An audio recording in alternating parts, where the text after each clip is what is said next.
Barring the occasional draw or no contest, every professional mixed martial arts bout will produce both a winner and a loser. That said, it's how an athlete responds to a setback inside the cage that often sticks with the MMA fans. Of course, some competitors deal with disappointment far better than others. So for this video, we've decided to take a look at 10 high-profile fighters who didn't exactly handle defeat with grace. As always, if you guys enjoy this video, then please be sure to let me know by leaving a like and subscribing to our channel. Now without further ado, and ranked in no particular order, let's take a look at 10 fighters who were sore losers. Number 10. Sean O'Malley. Due to his exciting fighting style and over-the-top personality, UFC bantamweight Sugar Sean O'Malley has become one of the sport's fastest rising stars. After appearing on Dana White's Contender Series, Sean O'Malley's UFC career got off to a hot start, earning knockout victories over standouts like Jose Alberto Quinones and Eddie Wineland. Heading into his most recent fight with Marlon Chito Vera this past August, O'Malley was sporting an impressive undefeated record of 12-0. However, Chito would put an end to O'Malley's winning streak by earning a shocking first-round TKO victory. Instead of giving his opponent credit, O'Malley decided to insult the man who had just beaten him by stating this. It feels like it sucks for me because I'm like, God, I lost to someone who I look at is not very good. I look at him and I'm like, he's not that good. That's what's the most frustrating thing, probably. Is just losing to someone I'm better than. And that humbled post was a fucking joke. So everyone commenting stupid shit. I'm not humble. He followed up by claiming that the loss wasn't legitimate since he had injured his ankle during the contest. Am I undefeated? Yes. Mentally, I'm 12-0. I didn't lose shit. I was dominating that fight. I felt superior in there until my foot gave out. Number 9. TJ Dillashaw. California's TJ Dillashaw is a two-time UFC bantamweight champion with signature victories over standouts like Renan Barão and Cody Garbrandt. In early 2019, Dillashaw attempted to become a two-division champion by dropping down a weight class to take on flyweight king Henry Cejudo. When the two clashed at UFC Fight Night 143, Cejudo made short work of the challenger and managed to put his opponent away in just 32 seconds. Furious with the result, Dillashaw accused referee Kevin McDonald of stopping the fight early. He says, hey, show me something. I said, I'm okay. I'm on a single leg in a scramble. He stops punching, he's defending a single leg, and you're going to stop the fight? It's just ridiculous, man. It's pretty pathetic that I have better knowledge than that ref. I am happy to accept defeat, but I did not lose. In fact, the former Team Alpha Male product went so far as to say, the ref better hope I don't see him. For not only a world title fight, but a champ versus champ fight, it's uncalled for, man. It's uncalled for, and that ref better hope I don't see him. Following the bout, it was revealed that TJ Dillashaw had tested positive for performance-enhancing drugs, and as such is currently serving a 2-year suspension. Number 8. Johny Hendricks. Former welterweight champion Johny Big Rig Hendricks is one of those rare fighters whose best performance inside the octagon turned out to be a losing effort. In November of 2013, at UFC 167, Hendricks went toe-to-toe with the legendary Georges St. Pierre for 5 rounds in an extremely competitive fight. When the dust settled, St. Pierre had retained his welterweight strap after being awarded a controversial split decision victory. Following the contest, a frustrated Hendricks wasn't exactly eager to congratulate his opponent. On the contrary, in a post-fight interview, Big Rig went so far as to claim he beat GSP and that he won the belt. You know, I just beat the pound-for-pound supposedly best fighter in the world, and I smashed him first try. So guess what? All you other 70-pounders, that's actually my belt. I don't know what everybody else was watching, but they know I won that fight. Yeah, I am the champion. I out-jabbed him, I out-struck him, I out-wrestled him. I did everything to win the fight. I just beat the pound-for-pound best fighter in the world. You know what I mean? Like, look at him and look at me. You know what I mean? My hands are busted up from hitting him in the face. Immediately after the bout had concluded, GSP announced that he was taking an extended hiatus from the sport and would end up vacating the title. While Hendricks ultimately captured the vacant belt, he has been haunted by the controversial loss to St. Pierre ever since. Number 7. Dominick Cruz. After roughly 3 years away from the octagon, Dominick the Dominator Cruz returned to action this past May to challenge Henry the Messenger Cejudo for the bantamweight strap. Unfortunately for Cruz, his return was less than triumphant. In the final moments of the second round, Cejudo managed to secure a TKO victory and retain his bantamweight title. Like one of the Messenger's previous opponents in TJ Dillashaw, Cruz also cried foul, claiming that the referee called a halt to the action prematurely.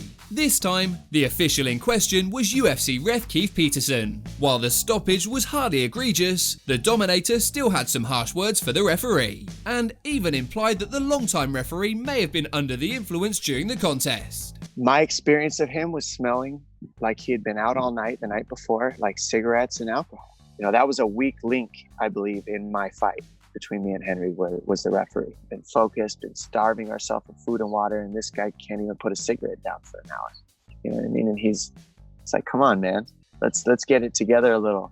Number 6. Paul Daley. For roughly 5 years, Paul Semtex Daley has been one of Bellator MMA's top stars. However, prior to his run in Bellator, Daley had a 3-fight stint in the UFC. On May 8, 2010, at UFC 113, Paul Daley faced longtime welterweight contender Josh Koscheck in a bout that was billed as a title eliminator. Prior to the bout, the two engaged in a fair bit of trash talk leading up to the contest. As for the fight itself, Koscheck used his high-level wrestling to control his opponent. In the end, Koscheck's grappling allowed him to coast to a comfortable decision victory. Undoubtedly, frustrated by the outcome and his opponent's verbal jabs, Daley took poor sportsmanship to another level, as remarkably, he struck his rival well after the final bell had sounded. Obviously, the end was a little ugly. In your opinion, what exactly happened out there? Was talking to him in his ear just a little bit, let him know that, some of the things that he said on the Countdown show weren't very polite, and he didn't take too kindly of it. Predictably, UFC President Dana White was less than pleased with the post-fight sucker punch, and proceeded to ban Paul Daley from the promotion for life. He's done. I don't give a shit if he's the best 170-pounder in the world. He'll never come back here again. We're talking Paul Daley. Yeah. Number 5. Colby Covington. After a relatively quiet start in the UFC, Colby Covington has become one of the organisation's most polarising figures. The outspoken fighter is a former interim welterweight champ who has beaten some of the division's best, including Damian Maia, Robbie Lawler and Tyron Woodley. One of Covington's biggest rivals is the current welterweight title holder Kamaru Usman. At UFC 245, the two adversaries finally got the chance to settle their differences inside the octagon. As expected, the contest between the two was highly competitive. That said, Usman came on strong late in the 5th round and was able to earn a TKO victory. True to his persona, Covington had quite a bit to say following the setback. And as is often the case with technical knockouts, Covington claimed that the referee stopped the fight too soon. He would then take to social media and refer to Mark Goddard as a fake ref. The fact that he robbed me of what I signed up for is pathetic, and Mark Goddard should never ref a UFC fight ever again in his entire life, and I want my rematch right away. On top of all that, Covington also took exception to some of the fouls called earlier in the match. The second round, I kick him in the guts, he's ready to quit, and all of a sudden, he looks at Mark Goddard, can I get a timeout? Nice shot, let me call a nut shot. The dude got hit in the liver and he was ready to fold up like a lawn chair, and then all of a sudden he wants to call it nut shot? That's the fakest foul I've ever heard in all of fighting. Despite the record book saying otherwise, it's fair to say that Covington considers his UFC 245 loss to be fake news. Number 4. Joanna Jedrzejczyk. At present, Poland's Joanna Jedrzejczyk holds the distinction of being the longest reigning UFC women's strawweight champion in the promotion's history. Of course, her historic run as strawweight queen would come to an end when she faced thug Rose Namajunas at UFC 217.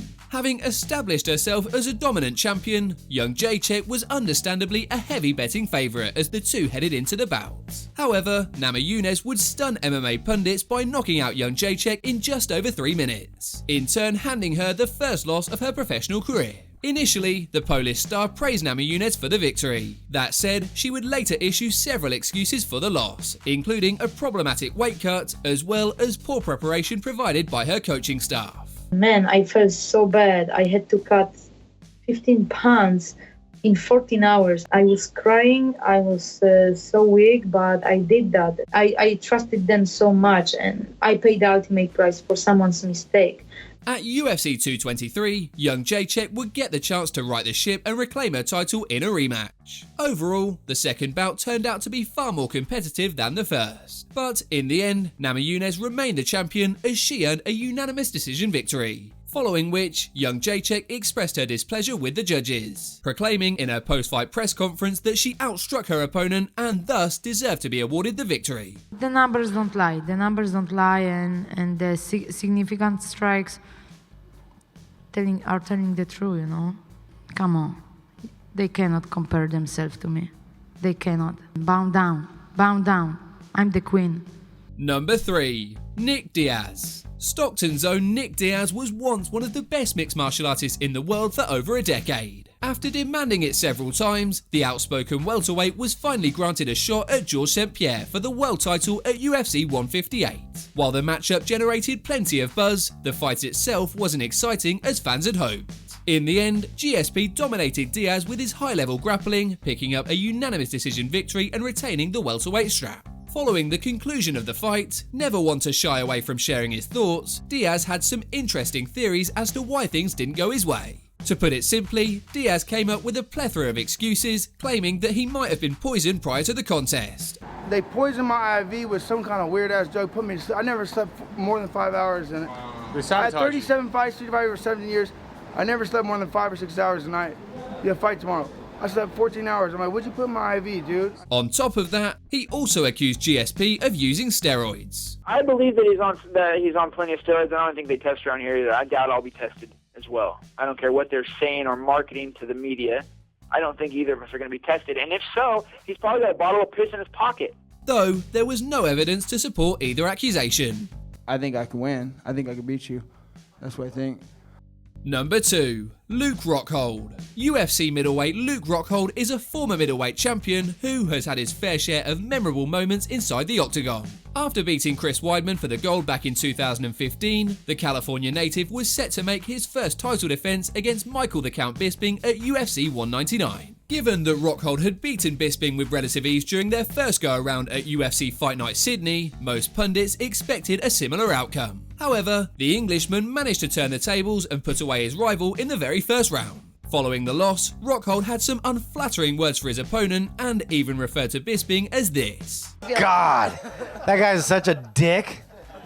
That guy's a piece of shit, and I want to fucking come kill him. You got lucky. All right. Oh, yeah. Real lucky. Bisping. First round, buddy. First round. What an asshole, guys. I will come back and fucking kill you. Of course, the two men had several heated exchanges and said many unflattering things about one another during their rivalry. So, in truth, Rockhold's reaction wasn't all that surprising. Number 1. Ronda Rousey. At the height of her MMA career, rowdy Ronda Rousey was one of the most dominant champions the sport has ever seen. However, once her undefeated streak finally came to an end at the hands of Holly Holm, followed by a high-profile loss to Amanda Nunes, Rousey didn't handle things particularly well, with the former Olympian giving neither woman credit for beating her and shutting out the MMA world entirely. Rousey, who credits her mother for a good deal of her combat sports success, would explain, "One thing my mother never taught me was how to lose." Since suffering her first 2 losses inside the octagon, Ronda has remained absent from the MMA world and has expressed no plans to return.